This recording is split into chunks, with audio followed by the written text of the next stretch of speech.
हाँ जी नालायकों, क्या हाल चाल। इस वीडियो में स्टार्ट करेंगे चैप्टर डिसोल्यूशन और सिर्फ टॉपिक्स कवर करेंगे इस वीडियो में, क्वेश्चंस डिस्कस नहीं करेंगे। फाइन।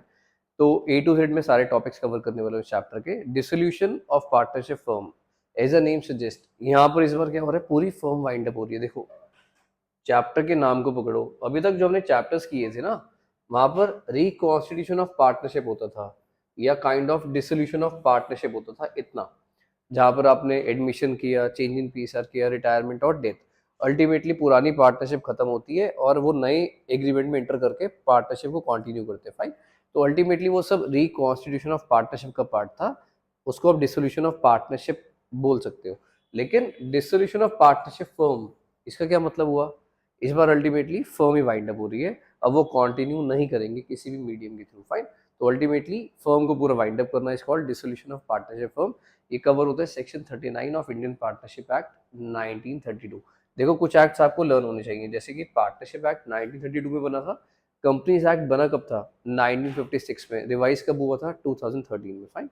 आपको इतना पता होना चाहिए। एक बैंकिंग रेगुलेशन एक्ट पता होना चाहिए, वो इको में भी आ सकता है, 1949। फाइन। चलो जी। तो ये अभी हम लोगों ने पढ़ लिया। अल्टीमेटली इस बार हम क्या कर रहे हैं, फर्म को ही वाइंड अप कर रहे हैं, यानी कि फर्म को डिसकंटिन्यू कर रहे हैं। फाइन। डिस सॉल्यूशन, अब कोई सॉल्यूशन नहीं बचा, अब आप फर्म को अल्टीमेटली वाइंड अप कर रहे हो। फाइन। इसके बाद देखते हैं क्या क्या चीज़ें हमें कवर करनी है। डेफिनेशन अभी मैंने जो बताया आपको, अल्टीमेटली फर्म ही खत्म कर रहे हैं। अभी तक जो हमने पढ़ा था that was reconstitution of partnership या फिर डिसोल्यूशन ऑफ पार्टनरशिप। अभी हम लोग स्टार्ट कर रहे हैं डिसोल्यूशन ऑफ पार्टनरशिप फर्म। इस बार फर्म को वाइंड अप करना है। पहले हम पार्टनरशिप को वाइंड अप करके देख चुके हैं और उसको दोबारा से एंटर करके देख चुके हैं। Dissolution of a firm means business of firm is closed and the firm is wound up. As a result, economic relations among the partners ends. Fine. वहाँ पर continue हो जाती थी economic relationship.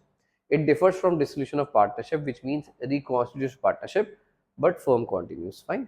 Ultimately, change in PSR से लेकर death तक ये था। अभी हम लोग लास्ट चैप्टर में फर्म को वाइंड अप कर रहे हैं। पूरी पार्टनरशिप में उन्होंने स्टार्टिंग से जो चैप्टर्स बनाए, सबसे पहले पार्टनरशिप में एंटर करना सिखाया फंडामेंटल्स में आपको। देन गुडविल, गुडविल को अगर अभी हम छोड़ दें, गुडविल तो आपको पता है कि हर चैप्टर में आप उसको एडजस्ट करते हो, दैट्स वाई उन्होंने सेकंड चैप्टर गुडविल का बनाया हुआ है। फिर चेंज इन पीएसआर, अगर एग्जिस्टिंग पार्टनर से रेशो को चेंज किया, एडमिशन नया पार्टनर आया, रिटायरमेंट एक पार्टनर गया, डेथ भगवान ने बुला लिया, फर्म वाइंड अप करना इस चैप्टर में आपको सिखा रहे हैं। तो till from the starting till the end, पूरी पार्टनरशिप में उन्होंने स्टार्टिंग से लेकर आपको एंडिंग तक सिखाई है। फाइन। तो इस चैप्टर में अल्टीमेटली हम पार्टनरशिप को खत्म कर रहे हैं, फर्म को। क्या प्रोसेस होगा भाई, अगर आपको दुकान बंद करनी है, प्रैक्टिकली क्या स्टेप्स करोगे बताओ। सर अगर हमें दुकान बंद करनी है तो अल्टीमेटली हम एसेट्स को रियलाइज करेंगे, और जो पैसा आएगा उससे क्या करोगे, लाइबिलिटीज को पे ऑफ करोगे ना। अल्टीमेटली दो मेन स्टेप्स तो यही हो गए, आप एसेट्स को रियलाइज करते हो और लाइबिलिटीज को पे करते हो। फाइन। इसके बाद अगर पार्टनर्स ने कोई लोन दिया था फर्म को, किसी भी पार्टनर ने अगर लोन दिया था फर्म को, आप उसको पे ऑफ करोगे। फाइन। पहले ये पे करते हैं, उसके बाद जो भी उसका बैलेंस रह जाता है कैपिटल्स का, वो पे करते हैं। तो अल्टीमेटली 4 स्टेप्स हम लोगों को डील करने सीखने होंगे इस चैप्टर में। इसके बाद settlement of account section 48 important है बच्चों। सेक्शन, अभी तक हमने 2 सेक्शंस पढ़ लिए इस चैप्टर में। सेक्शन 39 जिसमें डिसोल्यूशन की डेफिनेशन है, और सेक्शन 48 जो अल्टीमेटली आपको सेटलमेंट ऑफ अकाउंट्स के बारे में बताता है कि अकाउंट्स को सेटल कैसे करना है। इसमें 2 चीज़ें आएंगी, लॉसेस को डील कैसे करना है अगर लॉस हो गए तो, और दूसरा एसेट्स की एप्लीकेशन। एसेट्स की एप्लीकेशन का मतलब, देखो आपकी फर्म है, आपके पास बहुत सारे एसेट्स होंगे, आपने एसेट्स अलग अलग जगह पर जाकर सेल करे, लैंड को बेचा, प्लांट को बेचा, स्टॉक को बेचा, डेटा से वैसा रियलाइज करा।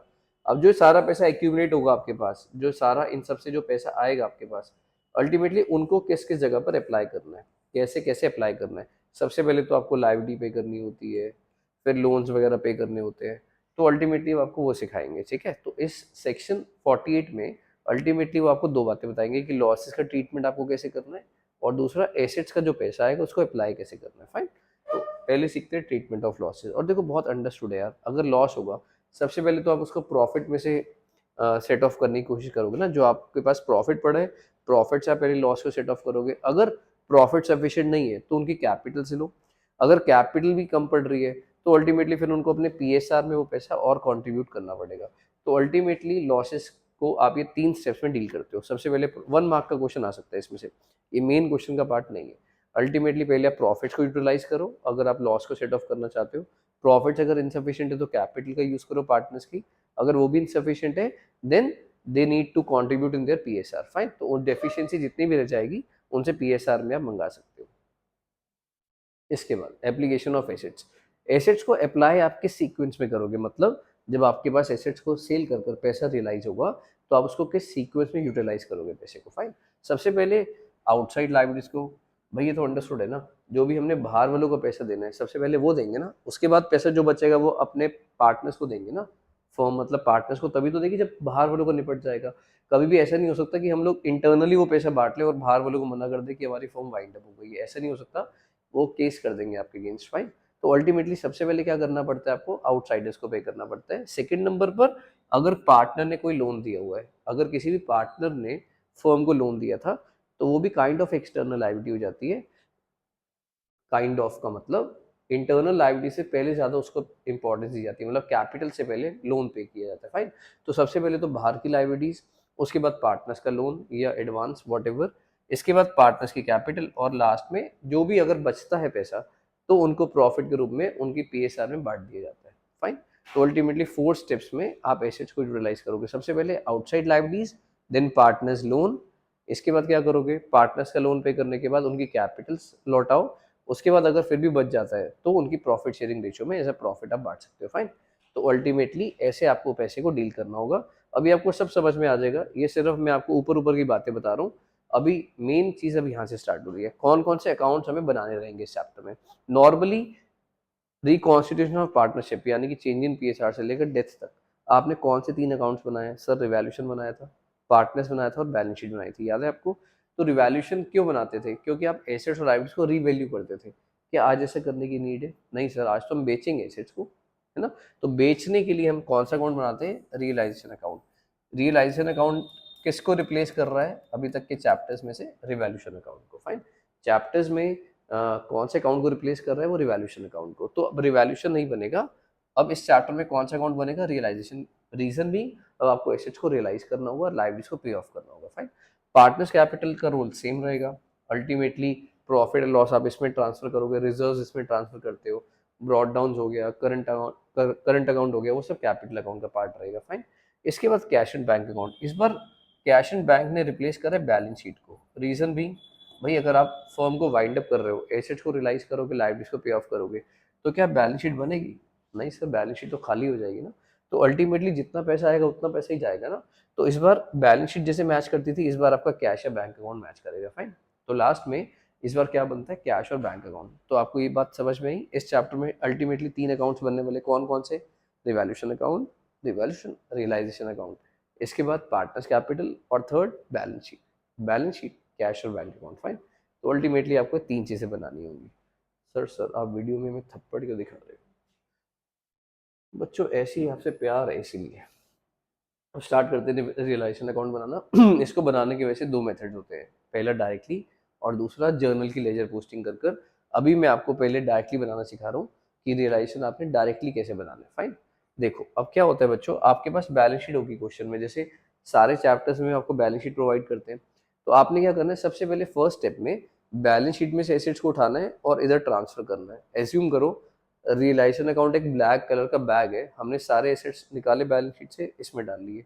कौन कौन से नहीं होंगे वो सब डिस्कस करेंगे। लाइबिलिटीज निकाली, सब रियलाइजेशन अकाउंट में डाल ली। तो अल्टीमेटली आपको क्या करना है, फर्स्ट स्टेप में एसेट्स को ट्रांसफर और लाइबिलिटीज को ट्रांसफर। अब सोचो एसेट्स किस साइड पर होते हैं? बैलेंस शीट जब बनती है तो लेफ्ट साइड पर लाइबिलिटीज होती है, राइट साइड पर एसेट्स होते हैं। क्रॉस पोस्टिंग कर दो, यहाँ से एसेट्स लो और इस साइड ट्रांसफर कर दो। रीजन बीइंग उनकी जर्नल एंट्री। जब आप एसेट्स को ट्रांसफर करोगे ना बच्चों, तो सोचो उसकी जर्नल क्या होगी। सर जब एसेट्स हम ट्रांसफर कर रहे हैं दैट मीन्स हम एसेट्स को रिड्यूस कर रहे हैं। वेरी गुड, तो आप एसेट्स को क्या करोगे, एंट्री में क्रेडिट करोगे ना, और डेबिट क्या करोगे? रियलाइजेशन। रीजन भी रियलाइजेशन अकाउंट में ट्रांसफर कर रहे हो आप, तो अल्टीमेटली एंट्री क्या होगी? Realisation to assets. Reason being assets decrease हो रहे हैं, बैलेंस शीट से आप हटा रहे हो। तो अब इसकी लेजर पोस्टिंग कैसे करोगे आप? डेबिट साइड पर करोगे ना, तो टू एसेट्स ट्रांसफर आएगा। फाइन, वाइसी वर्सा फॉर लाइबिलिटीज, जब आप लाइबिलिटीज को ट्रांसफर करोगे तो लाइबिलिटीज डिक्रीज हो रही है बैलेंस शीट से, तो जब लाइबिलिटीज डिक्रीज होती है तो वो डेबिट होती है टू रियलाइजेशन अकाउंट। अभी आप कौन सा अकाउंट बना रहे हो? रियलाइजेशन। एंट्री में रियलाइजेशन क्या हो रहा है? क्रेडिट हो रहा है, तो बाय साइड पे पोस्ट होती है लाइबिलिटीज। फाइन, इतनी बात समझ में? तो 2 स्टेप्स की बात करते हैं। सबसे पहला स्टेप क्या रहेगा? To assets transfer.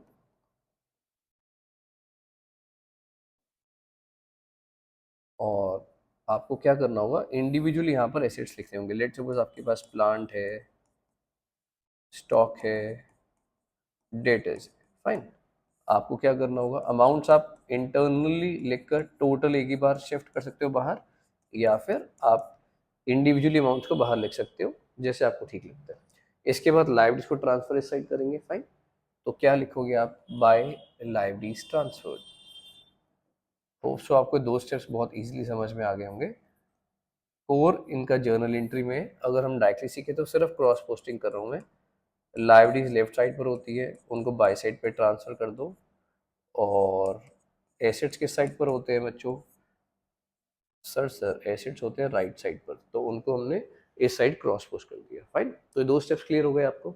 तो किसी क्वेश्चन में, किसी भी क्वेश्चन में हमारा सबसे पहले क्या स्टेप होना चाहिए, एसेट्स को ट्रांसफर करना और लाइब्रेरीज को ट्रांसफर करना, got it.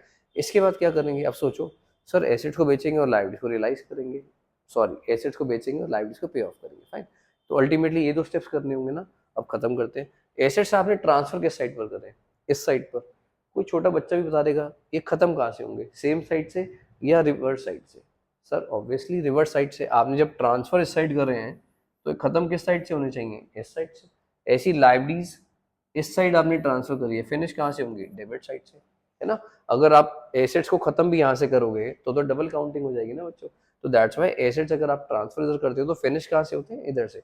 Reason being again उसकी जर्नल एंट्री है वैसे तो, लेकिन मैं भी आपको डायरेक्टली लर्न करा रहा हूँ जो सबसे आसान तरीका होता है। अगर जर्नल आई तो जर्नल की लेजर पोस्टिंग करके भी आप बना सकते हो, क्योंकि जब आप एसेट्स को रियलाइज करते हो उसकी एंट्री होगी bank account debit to realisation account, तो दैट्स वो यहाँ पर पोस्ट होगा। अभी मैं एंट्रीज में नहीं जा रहा हूँ, एंट्रीज में आपको इंडिपेंडेंटली सिखाऊंगा, अभी सिर्फ आप पोस्टिंग सीख लो। एसेट्स ट्रांसफर करने के बाद आपको एसेट्स यहाँ से रियलाइज करने हैं।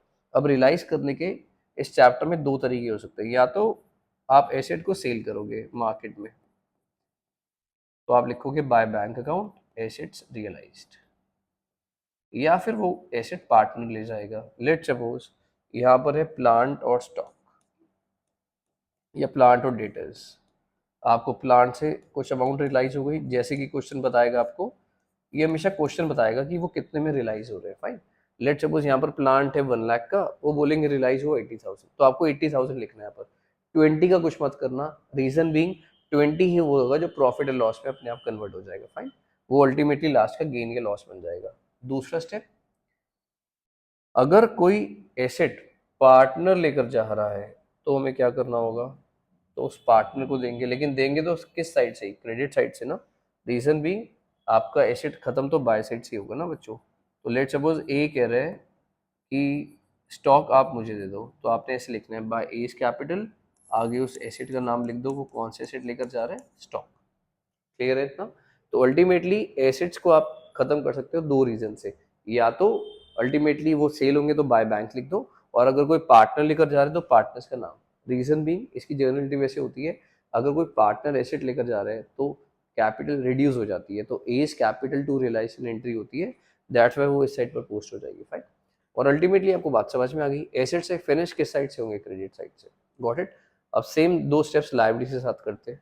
लाइबिलिटीज को जब आप पे करोगे तो आपको क्या लिखना चाहिए बच्चों, टू बैंक अकाउंट, अगर आप पे कर रहे हो तो। यहाँ पर मैं लिख देता हूँ पेमेंट्स मेड। अगर आप लाइबिलिटीज लिखोगे तो एक्सपेंसेस आपको अलग से पे करने पड़ेंगे। अगर आप वर्ड पेमेंट्स यूज करते हो तो दैट मीन्स अगर वो एक्सपेंस करेंगे वो भी आप इसी साइड कर सकते हो साथ में। क्रेडिटर्स हो गया और आउटस्टैंडिंग एक्सपेंस हो गया। लेट सपोज आपको इनकी कुछ अमाउंट्स दी हुई थी, वो एक्सपेंस भी करते हैं, क्योंकि ये पूरे प्रोसेस में हमारे खर्चा भी होगा, एक्सपेंसेस भी होते हैं, तो अल्टीमेटली वो एक्सपेंस भी पे करते हैं। अगर आप यहाँ पर लिख रहे हो लाइबिलिटीज पेड, तो आप एक्सपेंस को मत लेना, एक्सपेंस को अलग हेडिंग में लिख लेना, टू बैंक एक्सपेंसेस। लेकिन अगर आपने यहाँ पर वर्ड कर दिया पेमेंट्स, तो दैट मीन्स आप एक्सपेंस को इंक्लूड कर सकते हो, फाइन। तो अल्टीमेटली आप जब पेमेंट्स करोगे तो ऐसे दिखेगा आपको। इसके बाद अगर कोई लाइबिलिटी पार्टनर टेक ओवर कर रहा है, जैसे कि हमने यहाँ पर अभी पे नहीं करा बैंक लोन, तो लेट सपोज पार्टनर बोल रहा है कि मैं पे ऑफ कर दूंगा, बी बोल रहा है कि लाइबिलिटी को मैं पे ऑफ कर दूंगा, तो आप उसकी कैपिटल को इंक्रीज करोगे ना। तो आपको ऐसे लिखना चाहिए to B's capital bank loan. अब सर ये कैपिटल इंक्रीज कैसे हो रही है, क्योंकि इसकी जर्नल हो रही है realisation to B's capital account. जब भी कोई पार्टनर एसेट लेकर जाते हैं तो उसकी कैपिटल कम हो जाती है, काइंड ऑफ ड्राइंग्स कर रहा है वो, इसके बाद अगर वो लायबिलिटी अपने ऊपर ले रहा है, दैट मीन्स वो फर्म का बर्डन अपने ऊपर ले रहा है, तो ये पैसा फर्म उसको फ्यूचर में पे करेगी, तो इसलिए फर्म की लायबिलिटी इंक्रीज हो जाती है। तो एंट्री होती है realisation to partners capital, that's why post इस साइड पर होता है टू पार्टनर्स कैपिटल के नाम से। Got it? तो अल्टीमेटली देखो, ये अभी तक हमने कितने स्टेप्स कर लिए? 6 स्टेप्स। एसेट्स को ट्रांसफर कर लिया, लाइबिलिटीज को ट्रांसफर कर लिया। इसके बाद अगर कोई एसेट मार्केट में सेल होता है तो आपने क्या लिखना है? By bank. और अगर वो पार्टनर लेकर जाते हैं तो बाय पार्टनर्स कैपिटल अकाउंट। ठीक है, एसेट्स आपने ट्रांसफर इधर करे थे ना, खत्म होने के उनके दो रीजन हो सकते हैं, या तो पैसा आएगा मार्केट में सेल करोगे या पार्टनर को दोगे। फाइन, अगर मार्केट में सेल करते हो तो बाय बैंक लिखो, पार्टनर लेकर जा रहे हो तो पार्टनर्स का नाम। ऐसी लाइबिलिटीज फिनिश होंगी, उसके भी दो रीजन हो सकते हैं, या तो आप पेमेंट करोगे या पार्टनर लेकर जाएगा। तो टू बैंक पेमेंट्स मेड, या अगर पार्टनर लेकर जा रहे हैं तो पार्टनर्स की capital. Got it? Hope so आपको ये 6 स्टेप्स अच्छे से समझ में आ गए होंगे। बस इसके बाद आपको गेन या लॉस निकाल लेना होता है। गेन या लॉस में निकालना नहीं सिखाऊंगा, ये आपको ऑलरेडी पता है। रिवैल्यूएशन अकाउंट जैसे आप निकालते हो आंसर रिवैल्यूएशन अकाउंट का, credit side minus debit side. अगर क्रेडिट साइड ज्यादा बड़ी आ रही है, डेबिट साइड शॉर्ट है, दैट मीन्स आपको गेन हो रहा है। चलो मैं लिख देता हूँ, गेन हो रहा है तो आप कैसे लिखते हो उसको? To gain transfer to capital accounts. और लेट सपोज अभी सिर्फ दो ही पार्टनर्स हैं, ए और बी, तो आप उन दोनों में वो डिवाइड कर देते हो उनकी प्रॉफिट शेयरिंग रेशियो में। इस बार एक ही प्रॉफिट शेयरिंग रेशियो होगी बच्चों, इस बार दो प्रॉफिट शेयरिंग रेशियो नहीं होंगी। रीजन बीइंग, इस बार फर्म वाइंड अप हो रही है, ना कोई आ रहा है ना कोई जा रहा है, तो न्यू रेशियो का कोई कॉन्सेप्ट नहीं है इस चैप्टर में। इतनी बात क्लियर है? अब कुछ चीजों का ध्यान रखना आप, वो क्या होंगी? अगर कोई भी एक्सटर्नल लाइबिलिटी समझते हो ना, जैसे मैं इसके पार्ट बी में इस वीडियो का एक और मतलब इस चैप्टर के ऊपर मैं एक और वीडियो दूंगा आपको टॉपिक के ऊपर, उसमें मैं हर चीज़ आपको और डिटेल में समझाऊंगा जो मैं अभी आपको नोट्स बनवा रहा हूँ। ठीक है, एक्सटर्नल लाइबिलिटी जैसे क्रेडिटर्स, बैंक लोन वगैरह होते हैं, अगर क्वेश्चन अपने आप उसको पे नहीं कर रहा है तो आपको अपने आप उसको पे करना है, याद रखना। अगर क्वेश्चन साइलेंट एक्सटर्नल लाइबिलिटीज को पेमेंट करने के बारे में, तो आपको वो अपने आप पे करनी पड़ेगी, इस चीज़ का हमेशा ध्यान रखना। और एसेट्स की अगर मैं बात करूँ, अगर कोई क्वेश्चन में किसी एसेट के बारे में इंफॉर्मेशन नहीं है कि वो रिलाइज हुआ या नहीं हुआ, तो आप चेक करना कि वो कौन सा एसेट है। अगर वो टैंजिबल एसेट है तो रिलाइज कर लेना, अगर वो इंटैंजिबल एसेट है तो उसको रिलाइज मत करना। What it? आउटसाइड लाइबिलिटीज को अपने आप सेम वैल्यू पर पे करो, even if question is silent. अगर क्वेश्चन में पेमेंट नहीं हो रही है, अपने आप पूरा पे करो, एज्यूमिंग आप अच्छे घर के बच्चे हो। इसके बाद इधर बात करते हैं, तो एसेट्स की बात करते हैं, तो आपको देखना है कि वो टैंजिबल एसेट है या इंटैंजिबल एसेट है। अगर वो टैंजिबल एसेट है और क्वेश्चन उसको रियलाइज करना भूल गए, तो आप सेम वैल्यू पर रियलाइज कर लेना। और अगर वो इंटैंजिबल एसेट है, जैसे पेटेंट हो गया, कॉपीराइट हो गया, ट्रेडमार्क हो गया, इस चैप्टर में गुडविल का अलग ट्रीटमेंट होता है। इस बार गुडविल आप नॉर्मल एसेट की तरह डील करते हो, आपको यहीं पर ट्रांसफर करनी होगी गुडविल भी।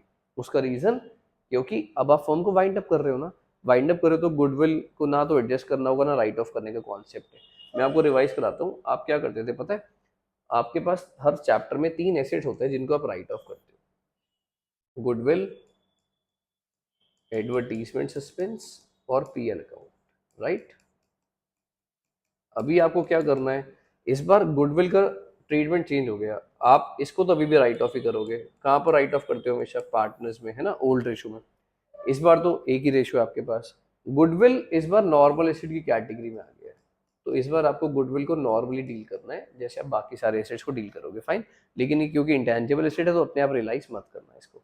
लायबिलिटीज की बात करूं तो कुछ रिजर्व होते हैं हर चैप्टर में, जैसे जनरल रिजर्व। जनरल रिजर्व को या आप कॉन्टीजेंसी रिजर्व भी बोल सकते हो। इसके बाद रिजर्व फंड के नाम से भी आ जाता है कभी कभी। इसके बाद WCR, IFR, PL account profit को बोलते हो आप। याद है आप ये सारी चीजें कहाँ लेकर जाते हो? आप हमेशा हर चैप्टर में इनको पार्टनर्स कैपिटल में ओल्ड रेशियो में बांटते हो रिजर्व्स को। फाइन, चैप्टर चाहे कोई भी हो। इस चैप्टर में लेकिन IFR का अलग रोल है। उसका रीजन, क्योंकि आप इन्वेस्टमेंट को इस बार रियलाइज करने वाले हो, तो that means IFR normal reserve नहीं रहा इस बार। IFR को आप सिर्फ लायबिलिटी से साथ ट्रांसफर करते हो, यानी कि ये तो पार्टनर्स में जाएंगे बच्चों सारी चीजें, लेकिन IFR यहाँ पर आ जाएगा। दो चीज़ें इंपॉर्टेंट है वो मैं यहीं पर ऐड ऑन करता हूँ। एक तो IFR, आपको IFR भी यहीं पे ट्रांसफर कर लेना है, पे मत करना IFR को। IFR इंटरनल रिजर्व है हमारा, हम किसी को पे थोड़ी ना करते हैं बाहर वालों को। फाइन, इसके बाद हो गया प्रोविजन फॉर डाउटफुल डेट्स। जैसे डेटर्स आपको लेट सपोज ग्रॉस अमाउंट पर दिए हुए हैं 1 लाख के, डेटर्स अगर हैं 1 लाख के बैलेंस शीट में, और प्रोविजन फॉर डाउटफुल डेट से 10,000 उन्होंने माइनस कर रखा है। तो याद रखना डेटर्स को ग्रॉस अमाउंट पे ट्रांसफर करना टू एसेट्स ट्रांसफर्ड में, प्रोविजन को बाय साइड पे ट्रांसफर कर लेना। फाइन, उसका रीजन समझाता हूँ। आप नेट 90 भी ट्रांसफर कर सकते हो, लेकिन वो ऐसा कभी कभी भी बोलते हैं डेटर्स रियलाइज 50%, तो सारी परसेंटेजेस हमेशा ग्रॉस वैल्यू पर लगती है। तो अगर आप यहाँ पर 90 ट्रांसफर करोगे ना, तो इट इज पॉसिबल कि आप इसका 50% रियलाइज कर लोगे, जैसा क्वेश्चन बोलेगा 45, जो कि बिल्कुल गलत हो जाएगा। आपको हमेशा 1 लाख का, यानी कि परसेंटेजेस हमेशा ग्रॉस अमाउंट पर लगती है। तो आप एक गलती मत करो, इसलिए प्रेजेंटेशन कैसे रखना, डेटर्स की ग्रॉस अमाउंट इधर और प्रोविजन फॉर डाउटफुल डेट्स इधर लाइबिलिटीज के साथ। जो एसेट को अमाउंट रिड्यूस कर रही है, दैट मीन जो लाइबिलिटी को सपोर्ट कर रही है ना, तो वो लाइबिलिटी नेचर की अमाउंट हो गई ना, that's why provision for doubtful debts यहाँ पर ट्रांसफर होता है। फाइन, होप सो आपको रियलाइजेशन की सारी चीजें समझ में आ गई होंगी। एक बार रिकॉल करते हैं फटाफट से। सबसे पहला step, to assets transferred by liabilities transferred. Asset को फिनिश करोगे आप क्रेडिट साइड से दो तरीके से, या तो आप बेचोगे या पार्टनर लेकर जाएगा। बिक रहा है तो बाय बैंक, और अगर पार्टनर लेकर जा रहे हैं तो bye partners capital. Got it. Liability को फिनिश करोगे दो रीजन से, या तो टू बैंक से पे करोगे या फिर पार्टनर लेकर जाएगा तो टू पार्टनर्स। फाइन, उसके बाद गेन या लॉस निकाल लोगे आप। होप सो आपको इतना अच्छे से क्लियर हो गया होगा। चेक कर लो, देखो हमने ये पढ़ा है अभी, आप स्क्रीनशॉट ले सकते हो साथ साथ। Assets transferred, liabilities transferred. अगर आपने सेल करा तो बाय बैंक एसेट्स रियलाइज्ड, अगर लाइबिलिटीज को पे कर रहे हैं तो टू बैंक, अगर एसेट कोई पार्टनर लेकर जा रहा है तो उसका नाम और एसेट का नाम। इसके बाद अगर कोई लाइबिलिटी पार्टनर लेकर जा रहा है तो पार्टनर का नाम और लाइबिलिटी का नाम। क्लियर। उसके बाद गेन या लॉस निकालना आपको अच्छे से आता है। फाइन। और एक और चीज, रियलाइजेशन अकाउंट कौन सा अकाउंट हुआ, नॉमिनल, रियल या पर्सनल? आंसर है सर नॉमिनल। रीजन भी, जहां पर भी आप इनकम्स और एक्सपेंसेस लिखते हो, गेन और लॉसेस लिखते हो, वो कौन सा अकाउंट होता है, नॉमिनल। ये आपने क्लास 11 में पढ़ा था, 1 मार्क में आ सकते हैं क्वेश्चन कि रिलेशन कौन सा अकाउंट होता है, तो आंसर है नॉमिनल अकाउंट। क्लास 12th में अभी तक आपने कौन कौन से अकाउंट्स पढ़े जो नॉमिनल होते हैं? पीएल एप्रोप्रिएशन पढ़ा, रिवैल्यूएशन अकाउंट पढ़ा, और ये PL sorry realisation account. Fine, ये तीनों चीजें किसका पार्ट होता है, नॉमिनल अकाउंट का। क्लियर, क्योंकि यहाँ पर आप गेन्स लॉस ये सब से डील करते हो। इसके बाद आगे बढ़ते हैं बच्चों, पार्टनर्स कैपिटल पर आते हैं। तो पार्टनर्स कैपिटल में क्या क्या चीजें जाने वाली है? सबसे पहले तो जाता है बैलेंस ब्रॉट डाउन, जो भी उनकी कैपिटल्स होगी सबसे पहले आप उसको लिखोगे। उसके बाद रिजर्व्स को बांटते हो। रिजर्व्स अभी मैंने आपको बताया, नॉर्मली कितने रिजर्व्स होते हैं, 5 रिजर्व्स। लेकिन इस बार आईएफआर का रोल अलग है, तो आईएफआर को मत बांटना। आईएफआर सिर्फ ट्रांसफर होता है कहाँ पर, रियलाइजेशन अकाउंट में। फाइन। इसके बाद एसेट्स को राइट ऑफ करते थे आप, 3 एसेट्स को राइट ऑफ करते हो, गुडविल, एडवर्टीजमेंट और पीएल। लेकिन इस बार गुडविल का रोल चेंज हो गया है, आपने गुडविल को राइट ऑफ नहीं करना, सिर्फ किसको करना है, एडवर्टीजमेंट, सस्पेंस और पीएल, बीइंग फिक्टिशियस एसेट्स, क्योंकि वो दोनों फिक्टिशियस एसेट्स होते हैं, तो दैट्स वाई आप उसको हर चैप्टर में राइट ऑफ करते हो। फाइन, ये 3 चीजें समझ में आई। ये तो आपको बैलेंस शीट से करनी पड़ेगी। उसके बाद आपको सिर्फ क्रॉस पोस्टिंग करनी है। क्रॉस पोस्टिंग कैसे, ध्यान से देखो। अभी जो आपने ये बनाया था, तो यहाँ पर पार्टनर का नाम कहाँ पर आया था, अगर वो लाइबिलिटी लेकर जा रहे हैं इसको क्रॉस पोस्ट कर देंगे, बाय साइड पर चला जाएगा। ये वो एसेट लेकर जा रहा था, इसकी कैपिटल कम होगी, डेबिट साइड पे पहुंच जाएगा। गेन है तो बाय साइड पर आ जाएगा। फाइन, इन तीनों को क्रॉस पोस्ट कर देंगे सिर्फ पार्टनर्स में। इसके बाद तो जब हम क्रॉस पोस्ट करेंगे तो posting will be like by, पहले अकाउंट का नाम लिखना है। इस चैप्टर में थोड़ा प्रेजेंटेशन का ध्यान रखना बच्चों। सबसे पहले तो अकाउंट का नाम आएगा, फिर उसका रीजन आएगा कि वो कौन सी लाइबिलिटी लेकर गया। फाइन, लेट सपोज बी लेकर गया था लाइबिलिटी हमारे एग्जांपल में, तो हमने लिखा बाय रियलाइजेशन, वो लाइबिलिटी का नाम लिख देना, बी की कैपिटल इंक्रीज हो जाएगी। फाइन, इसके बाद वो एसेट लेकर गया था तो उसकी कैपिटल को आपको कम करना चाहिए, तो आपने लिखा to realisation account asset taken over. जो भी वो एसेट लेकर जाएगा वो उसके अकाउंट में डेबिट कर देना। हमारे एग्जाम्पल में जो भी हमने लिखा था, ए को हमने कोई एसेट दिया था, तो दैट्स वाई वो ए की कैपिटल से आपने रिड्यूस कर लिया। फाइन, इसके बाद गेन या लॉस। अगर गेन आ रहा है तो कैपिटल इंक्रीज हो जाती है, आप सबको पता है, प्रॉफिट बाय साइड पे जाता है, और अगर लॉस होगा तो डेबिट साइड पे डाल देना बच्चों। होप सो इतना अच्छे से क्लियर होगा आपको। बस इसके बाद आपको आंसर्स निकालने होते हैं। अच्छा, एडमिशन ऑफ अ पार्टनर में या चेंज इन पीएसआर में आप क्या लिखते हो, balancing figure to balance carry down. Retirement में क्या करते हो, लोन बनाते हो, जो रिटायर हो रहा है बाकी का कैरी डाउन। तो जो कंटिन्यू करते हैं उनको तो हमेशा कैरी डाउन आता है, जो जा रहा है पार्टनर उसका कुछ ना कुछ अलग ट्रीटमेंट होता है।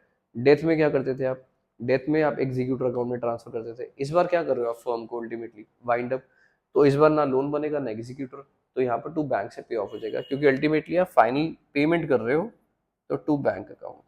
और ऐसा भी हो सकता है कि बैलेंस की फिगर क्रेडिट साइड पर आए, किसी का डेफिसिट आंसर भी आ सकता है। फाइन, तो अल्टीमेटली टू बैंक ये बैलेंस की फिगर आ जाएंगे जो आप पेमेंट्स करोगे उनको। फाइन, तो पार्टनर्स कैपिटल अच्छे से क्लियर हुआ, चेक करो हमने ये चीज सीखी है।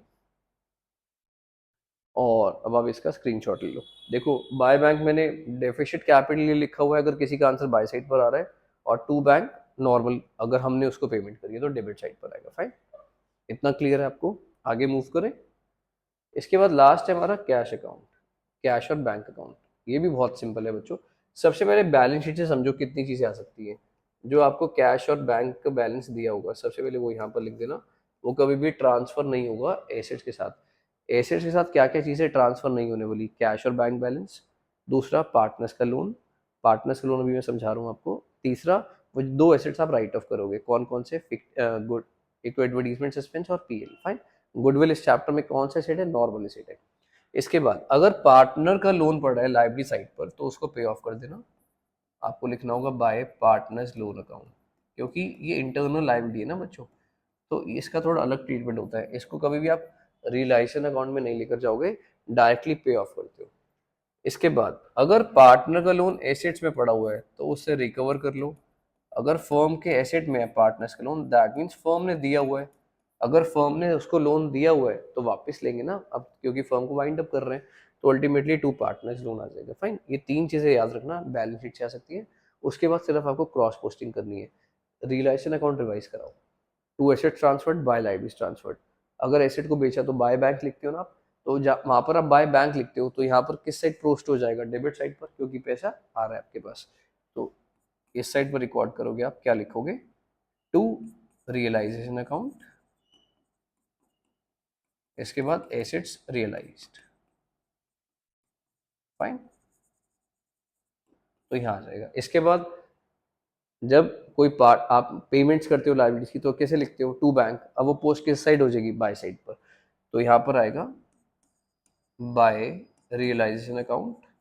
बस आपको क्रॉस पोस्टिंग करनी है उठाकर, और कुछ भी नहीं है, लाइबिलिटीज पेड। तो ये रियलाइजेशन अकाउंट से तो क्रॉस पोस्ट आपने कर दिया है ना। रियलाइजेशन अकाउंट में या तो आप एसेट्स को सेल करते हो तो पैसा आता है, लाइबिलिटीज को पे ऑफ करते हो तो पैसा जाता है। ये दोनों चीजें रियलाइजेशन अकाउंट से आ गई। अब पार्टनर्स पर आ जाओ। पार्टनर्स में लास्ट में जो आपने सेटलमेंट करी होगी तो टू बैंक से पे किया होगा।